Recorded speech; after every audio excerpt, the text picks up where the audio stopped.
ನಿಂದು ತಾಯಿ ಗುಣ ತೀರೋದಿಲ್ಲ ಋಣ ನೀನು ನಮ್ಮ ಪಾಲಿಗೆ ಎಂದು ದೇವ್ರಯ್ಯ. ಗಾಯ್ಸ್, ಈ ಒಂದು ವಿಡಿಯೋ ಯಾವುದೇ ಟ್ಯುಟೋರಿಯಲ್ ಆಗಿರಲ್ಲ, ಜಸ್ಟ್ ನಾನೊಂದು ಪ್ರೀಸೆಟ್ನ ಕೊಟ್ಟಿರ್ತೀನಿ, ಅದನ್ನು ಇಂಪೋರ್ಟ್ ಮಾಡಿಕೊಂಡು ಒಂದು ಎಡಿಟಿಂಗ್ನ ಮಾಡ್ಕೊಳ್ರಿ ಅಂತ ಹೇಳ್ತೀನಿ. ಸೊ ಯಾಕಂದ್ರೆ ದರ್ಶನ್ ಸರ್ ಅವರ ಬರ್ತ್ಡೇ ಸ್ಪೆಷಲ್ ಆಗಿ ಮಾಡಿದ್ದೀನಿ. ಸೊ ಆದಷ್ಟು ಟ್ರೈ ಮಾಡಿದ್ದೀನಿ, ಫಸ್ಟ್ ಟೈಮ್ 3Dಯಲ್ಲಿ ಟ್ರೈ ಮಾಡಿದ್ದೀನಿ. ಸೊ ಇಷ್ಟ ಆದವ್ರು ಮಾತ್ರ ವಿಡಿಯೋನ ಎಡಿಟಿಂಗ್ ಮಾಡಿರಿ, ಇಷ್ಟ ಇಲ್ಲದೆ ಇರೋರು ನೋ ಪ್ರಾಬ್ಲಮ್, ಓಕೆನಾ. ಸೊ ಅಲೈಟ್ ಮೋಷನ್ ಓಪನ್ ಮಾಡ್ಕೊಳ್ಳಿ, ಡಿಸ್ಕ್ರಿಪ್ಷನ್ ಲಿಂಕಲ್ಲಿ ನಾನೊಂದು ಪ್ರಾಜೆಕ್ಟ್ನ ಕೊಟ್ಟಿರ್ತೀನಿ, ಅದನ್ನು ಇಂಪೋರ್ಟ್ ಮಾಡ್ಕೊಳ್ರಿ. ಸೊ ಇಂಪೋರ್ಟ್ ಮಾಡ್ಕೊಂಡಾಗ ನಿಮಗೆ ಈ ರೀತಿ ಶೋ ಆಗಿರುತ್ತೆ, ಈ ರೀತಿ ನಿಮಗೆ ಕಾಣಿಸ್ತಾ ಇರುತ್ತೆ. ಸೊ ಇಲ್ಲಿ ಜಸ್ಟ್ 10 ಸೆಕೆಂಡ್ಸ್ ಇರುತ್ತೆ. ಅಲ್ಲಿ ನಿಮ್ಗೆ ಏನಾದರೂ ಇನ್ನೂ ಜಾಸ್ತಿ ಬೇಕಂತಂದರೆ ಸೊ ಕೆಳಗಡೆ ನೋಡ್ತಾ ಹೋದರೆ ನಿಮಗೆ ಇಲ್ಲಿ ಈ ರೀತಿ ಫುಲ್ ಪ್ರಾಜೆಕ್ಟ್ನ ಕೊಟ್ಟಿರುತ್ತೆ. ಜಸ್ಟ್ ಇದನ್ನು ನೀವು ಕಾಪಿ ಮಾಡ್ಕೊಂಡು ಹೋದರೆ ಸಾಕು, ಆಟೋಮೆಟಿಕ್ ಆಗಿ ಅದು ನಿಮಗೆ ಆ್ಯಡ್ ಆಗುತ್ತೆ, ಓಕೆನಾ. ಸೊ ಈ ರೀತಿ ಕಾಣಿಸೋದ್ರಿಂದ ನಿಮಗೆ ಅಲ್ಲಿ ಏನೋ ಒಂದು ಐಡೆಂಟಿಫೈ ಆಗಲ್ಲ ನಾವು ಯಾವ ರೀತಿ ಎಡಿಟ್ ಮಾಡಿದ್ದೀವಿ ಅಂತೇಳಿ. ಸೊ ಇಲ್ಲಿ ನಿಮ್ಗೆ ಒಂದು ಯಾರೋ ಕಾಣಿಸ್ತಾ ಇರುತ್ತೆ, ಈ ಒಂದು ಯಾರನ್ನು ಸೆಲೆಕ್ಟ್ ಮಾಡಿಕೊಂಡು ಕ್ಯಾಮ್ರಾನ ಆನ್ ಮಾಡಿಕೊಂಡ್ರೆ ಸೊ ಈ ಸೈಜಲ್ಲಿ ಅದು ನಿಮಗೆ ಕನ್ವರ್ಟ್ ಆಗುತ್ತೆ, ಓಕೆನಾ. ಸೊ ಕನ್ವರ್ಟ್ ಆಗಿರುತ್ತನ್ನ ಇದನ್ನು ರಿಮೂವ್ ಮಾಡ್ಕೊಳ್ರಿ. ಈ ರೀತಿ 10 ಸೆಕೆಂಡ್ವರೆಗೂ ಇರುತ್ತೆ. ಇಲ್ಲಿ ನಿಮಗೆ ಫಾಂಟನ್ನು ನಾನು ಡಿಸ್ಕ್ರಿಪ್ಷನಲ್ಲಿ ಕೊಟ್ಟಿದ್ದೀನಿ, ನಾನು ಇಂಪೋರ್ಟ್ ಮಾಡ್ಕೊಳ್ರಿ.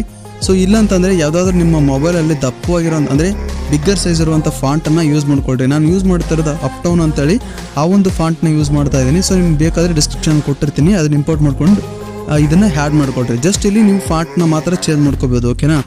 ಸೊ ಆಲ್ಮೋಸ್ಟ್ ಆಗಿ 10 ಸೆಕೆಂಡ್ಸ್ ಇರುತ್ತೆ, ಅಷ್ಟೇ, ಜಾಸ್ತಿ ಏನಿಲ್ಲ ಇದು. ಸೊ ಈ ಥರ ಇರುತ್ತೆ. ಜಸ್ಟ್ ಏನು ಮಾಡ್ತೀರಾ, ಎಕ್ಸ್ಪೋರ್ಟ್ ಕೊಟ್ಕೊಳ್ರಿ. ಎಕ್ಸ್ಪೋರ್ಟ್ ಕೊಟ್ಕೊಂಡು ಸೇವ್ನ ಮಾಡ್ಕೊಳ್ರಿ, ಓಕೆನಾ. ಸೇವ್ ಮಾಡ್ಕೊಂಡಾದ್ಮೇಲೆ ಸೊ ಬ್ಯಾಕ್ ಬನ್ನಿ, ಬ್ಯಾಕ್ ಆದ್ಮೇಲೆ ಮತ್ತೆ ಪ್ಲಸ್ನ ಕ್ಲಿಕ್ ಮಾಡಿಕೊಂಡು 9:6 ಸೆಲೆಕ್ಟ್ ಮಾಡಿಕೊಂಡು ಕ್ರಿಯೇಟ್ ಪ್ರಾಜೆಕ್ಟ್ನ ಕೊಟ್ಕೊಳ್ರಿ. ಸೊ ಕೊಟ್ಕೊಂಡಾದ್ಮೇಲೆ ಸೊ ಈ ಒಂದು ವಿಡಿಯೋ ನಿಮ್ಗೆ ಏನಾದರೂ ಕಂಪ್ಲೀಟಾಗಿ 3Dಯಲ್ಲಿ ಯಾವ ರೀತಿ ಎಡಿಟ್ ಮಾಡ್ತಾರೆ ಅನ್ನೋದು ಬೇಕು ಅಂತಂದರೆ ಕಮೆಂಟ್ ಮಾಡಿರಿ, ನೆಕ್ಸ್ಟ್ ಎಡಿಟ್ ಮಾಡಿ ತೋರ್ಸೋಕ್ಕೆ ಟ್ರೈ ಮಾಡ್ತೀನಿ, ಓಕೆನಾ. ಸೊ ಇಲ್ಲಿ ಜಸ್ಟ್ ಒಂದು ವಿಡಿಯೋ ಮಾತ್ರ ನಾನು ಹೇಳ್ಕೊಟ್ಟಿದ್ದೀನಿ, ಓಕೆನಾ. ಸೊ ಈ ಥರ ಕ್ರಿಯೇಟ್ ಮಾಡ್ಕೊಂಡಾದ್ಮೇಲೆ ಪ್ಲಸ್ನ ಕೊಡ್ಕೊಂಡು ಮೀಡಿಯಾಕ್ಕೆ ಹೋಗಿ ಸೊ ಯಾವ ಒಂದು ವಿಡಿಯೋನ ಮಾಡಿರ್ತೀರಲ್ವ ಜಸ್ಟ್ ಆ ಒಂದು ವಿಡಿಯೋನ ಇಲ್ಲಿ ಹ್ಯಾಡ್ ಮಾಡಿರಿ, ಓಕೆನಾ. ಈ ರೀತಿ ಹ್ಯಾಡ್ ಮಾಡಿರಿ. ಹ್ಯಾಡ್ ಆದಮೇಲೆ ಇದನ್ನು ರೊಟೇಟ್ ಮಾಡ್ಕೊಳ್ರಿ, ಈ ಥರ 90 ಡಿಗ್ರಿ ಮಾಡಿಕೊಂಡು, ಓಕೆನಾ. 90 ಡಿಗ್ರಿ ಮಾಡಿಕೊಂಡು ಸೊ ಇಲ್ಲಿ ಈ 3 ಡಾಟ್ಸ್ ಕೊಟ್ಟು ಫಿಲ್ ಕಂಪೋಸಿಷನ್ ಏರಿಯಾ ಅಂತ ಇರುತ್ತೆ, ಅದನ್ನು ಕೊಟ್ಕೊಳ್ರಿ, ಓಕೆನಾ. ಕೊಟ್ಕೊಂಡಾದ್ಮೇಲೆ ಡೈರೆಕ್ಟಾಗಿ ಎಕ್ಸ್ಪೋರ್ಟ್ ಕೊಟ್ಕೊಂಡು ಇದನ್ನು ಸೇವ್ ಮಾಡ್ಕೊಳ್ರಿ, ಓಕೆ. ಸೇವ್ ಮಾಡ್ಕೊಂಡಾದ್ಮೇಲೆ ಡೈರೆಕ್ಟಾಗಿ ವಿಂಕ್ ಅನ್ನೋ ಅಪ್ಲಿಕೇಶನ್ ಇರುತ್ತಲ್ವ, ನಾನು ಆಲ್ರೆಡಿ ಟೆಲಿಗ್ರಾಮಲ್ಲಿ ಕೊಟ್ಟಿದ್ದೀನಿ, ಲಿಂಕನ್ನು ಪಿನ್ ಮಾಡಿರ್ತೀನಿ, ಅದನ್ನು ಇನ್ಸ್ಟಾಲ್ ಮಾಡಿಕೊಡ್ರಿ. ವರ್ಕ್ ಆಗಲಿಲ್ಲ ಅಂತಂದರೆ ಹೇಳಿ ಕಮೆಂಟ್ ಮಾಡಿರಿ, ಇನ್ನೊಂದು ಸರಿ ಬೇಕಾದರೆ ನಾನು ಅಪ್ಲೋಡ್ ಮಾಡ್ತೀನಿ.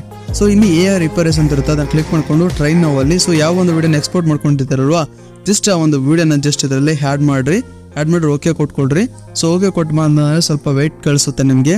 ಇಲ್ಲಿ ಯಾವುದಿದೆ ಅಂದರೆ ಇಲ್ಲಿ ಕ್ವಾಲಿಟಿ 4K ಮತ್ತು AI ಕಲರಿಂಗು ಎಲ್ಲ ಇದನ್ನು ಕೊಟ್ಕೊಳ್ರಿ. ಇಷ್ಟೇ ಕೊಟ್ಕೊಳ್ರಿ, ಜಾಸ್ತಿ ಏನು ಕೊಟ್ಕೊಳ್ಬೇಡ್ರಿ. ಕೊಟ್ಕೊಂಡು ಇಲ್ಲಿ ಆಟೋ ಕೊಟ್ಕೊಳ್ರಿ. ಸೊ ಆಟೋ ಕೊಟ್ಕೊಂಡಾದ್ಮೇಲೆ ಸೊ ಇಲ್ಲಿ ನಿಮಗೆ 100 ಸೆಕೆಂಡ್ಸ್ವರೆಗೂ ರನ್ ಆಗುತ್ತೆ. ರನ್ ಆದಮೇಲೆ ವಿಡಿಯೋ ನಿಮಗೆ ಸೇವ್ ಆಗುತ್ತೆ, ಓಕೆನಾ. ಇಲ್ಲಿ ನಾನು 30 ಸೆಕೆಂಡ್ಸ್ ಆಯಿತು, ಇದೇ ರೀತಿ 100 ಸೆಕೆಂಡ್ಸ್ವರೆಗೂ ರನ್ ಆಗಿ ನಿಮಗೆ ವಿಡಿಯೋ ಸೇವ್ ಆಗುತ್ತೆ. ನಾನು ಪ್ರೀವಿಯಲ್ ಏನೇ ತೋರಿಸೋದಲ್ವ ಅದೇ ರೀತಿ ನಿಮಗೆ ಅದು ಸೇವ್ ಆಗಿ HD ಕ್ವಾಲಿಟಿಯಾಗಿ ಕನ್ವರ್ಟ್ ಮಾಡಿಕೊಡುತ್ತೆ. ಸೊ ಅಕಸ್ಮಾತ್ ಇಲ್ಲೊಂದು ಡೌಟ್ ಇರುತ್ತೆ, HD ಕ್ವಾಲಿಟಿಯಾಗಿ ಬಂದಿರೋ ವಿಡಿಯೋನ ಯಾವ ರೀತಿ ಸ್ಟೇಟಸಲ್ಲಿ ಅಥವಾ ಇನ್ಸ್ಟಾಗ್ರಾಮಲ್ಲಿ ಪೋಸ್ಟ್ ಮಾಡೋದಂತ ಈ ಒಂದು ವಿಡಿಯೋದಲ್ಲಿ ಹೇಳ್ತೀನಿ. ಸೊ ಓಕೆನಾ. ಈಗ ನಂದು GB ವಾಟ್ಸಪ್, ಓಕೆನಾ. ಈಗ ಸೇವ್ ಮಾಡ್ಕೊಂಡಿರ್ತೀರಿ, HD ಅಂದರೆ HD ಇರುತ್ತೆ, ಫುಲ್ HD ಇರುತ್ತೆ. ಸೊ ಡೈರೆಕ್ಟಾಗಿ ನಿಮ್ಮ ಸ್ಟೇಟಸ್ಗೆ ಹೋಗ್ತೀರಲ್ವಾ, ಸೊ ಇಲ್ಲಿ ನಿಮ್ಮ ಸ್ಟೇಟಸ್ ಇರುತ್ತೆ, ಸ್ಟೇಟಸ್ನ ಓಪನ್ ಮಾಡ್ಕೊಳ್ರಿ. ಸೊ ಯಾವ ಒಂದು ವಿಡಿಯೋ ನಿಮಗೆ HD ಆಗಿ ಮಾಡ್ಬೇಕು ಅಂದ್ಕೊಂಡಿರ್ತಾರೆ ಜಸ್ಟ್ ಆ ಒಂದು ವಿಡಿಯೋನ ಸೆಲೆಕ್ಟ್ ಮಾಡ್ಕೊಳ್ರಿ. ಸೊ ಇಲ್ಲಿ ನೀವೇನು ಮಾಡ್ತೀರಾ ಅಂತಂದರೆ ಜಸ್ಟ್ ಇಲ್ಲಿ ರೈಟ್ ಸೈಡಿಂದ ಒಂದು 2-3 ಸೆಕೆಂಡ್ನ ಮಾತ್ರನೇ ಕಟ್ ಮಾಡಿರಿ, ಓಕೆನಾ. ಸೊ ಕಟ್ ಮಾಡಿ ವಿಡಿಯೋನ ಅಪ್ಲೋಡ್ ಮಾಡಿರಿ. ಸೊ ಅಪ್ಲೋಡ್ ಮಾಡಾದ್ಮೇಲೆ ಈ ಒಂದು ವಿಡಿಯೋನ ಏನು ಮಾಡ್ತೀರಾ ಡೈರೆಕ್ಟಾಗಿ ಸೇವ್ ಮಾಡ್ಕೊಳ್ರಿ ನಿಮ್ಮ ಗ್ಯಾಲರಿಯಲ್ಲಿ. ಅವಾಗ ಏನಾದರೂ ಕ್ವಾಲಿಟಿ ಏನಾದರೂ ಕಮ್ಮಿ ಆಯಿತು ಅಂದರೆ ನನಗೆ ಬಂದು ಕಮೆಂಟ್ ಮಾಡಿ. ನಾನು ಇದೇ ರೀತಿಯಾಗಿ ಹೈ ಕ್ವಾಲಿಟಿಯಾಗಿ ಅಂತ ವಿಡಿಯೋನ ಅಪ್ಲೋಡ್ ಮಾಡ್ತೀನಿ ಇನ್ಸ್ಟಾಗ್ರಾಮದಲ್ಲಿ ಅಥವಾ ಟೆಲಿಗ್ರಾಮಲ್ಲಿ ಆಗಿರ್ಬೋದು. ಸೊ ಗೊತ್ತಲ್ವಾ ಯಾವ ರೀತಿ ಹೈ ಕ್ವಾಲಿಟಿ ಇರುತ್ತೆ ಅಂತ ನನ್ನ ವೀಡಿಯೋಸ್ಗಳು. ಸೊ ಇಷ್ಟೇ guys, thank you so much guys. So ಇಷ್ಟ ಆದರೆ ದಯವಿಟ್ಟು ಒಂದು ಲೈಕ್ ಆ್ಯಂಡ್ ಸಬ್ಸ್ಕ್ರೈಬ್ ಮಾಡ್ಕೊಳ್ಳಿ. So love you guys.